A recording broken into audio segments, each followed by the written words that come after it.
Hey there, my friends. Listen, have you guys heard anything about Russia lately in the news, CNN, or anywhere else? Probably not, but that's okay. That's why I'm here, and people like me are here on YouTube to tell you about these things that's going on internationally and sometimes nationally that's not being reported in our mainstream media. Anyway, the Russian bear is still raising its ugly head, appears to be very upset, acting very angrily and provocatively, and in many ways, crazy. Check out this latest on what Russia's been up to.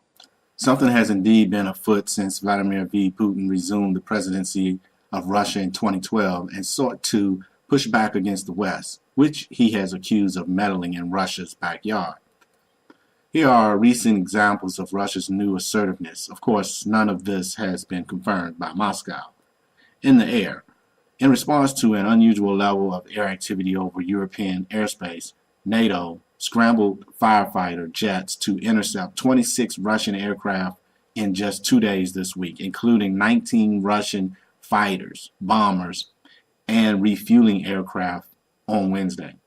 The Russian planes, which were intercepted in international airspace over the Black Sea, Baltic Sea, and North Sea, according to NATO, they did not file flight plans or maintain contact with civilian air traffic control. Mr. Putin has dispatched bombers as a show of force before, during a period of heightened tensions in 2007. He resumed the Soviet-era practice of long-range patrol far beyond Russia's borders. With respect to land, an Estonian intelligence officer ended up in Russian custody in Moscow in September. How that happened remains in dispute. Estonian officials said the Russians, armed with stun grenades and radio jamming equipment, crossed the border and subdued Eston Kover, the intelligence officer, while he was on duty.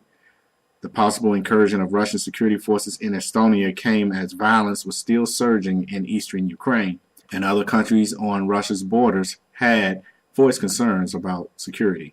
The FSB, Russia's security service, said in a statement that Mr. Kover had been detained on Russian territory and that he had been found to be carrying a pistol and ammunition cartridges, 5,000 euros, or about $6,500, surveillance equipment, and intelligence gathering instructions. And in the sea, in what came to be playfully called the Hunt for Reds in October, the Swedish Navy launched the country's largest mobilization since the Cold War to find a mysterious submarine first detected near Stockholm on October 17. Suspicion quickly fell on Russia because of heightened tensions over Ukraine. Media reports that the vessel was communicating with Kaliningrad. Now, in cyberspace, American intelligence officials quickly focused attention on Russia when the White House unclassified computer systems were discovered to have been infiltrated by sophisticated spying software. And Silicon Valley investigator FireEye released a report detailing Russian cyber attacks against NATO. And then back in July, 3 security firms tied a string of coordinated attacks on Western oil and gas companies to Moscow, though the motive behind the attacks then appeared to be industrial espionage.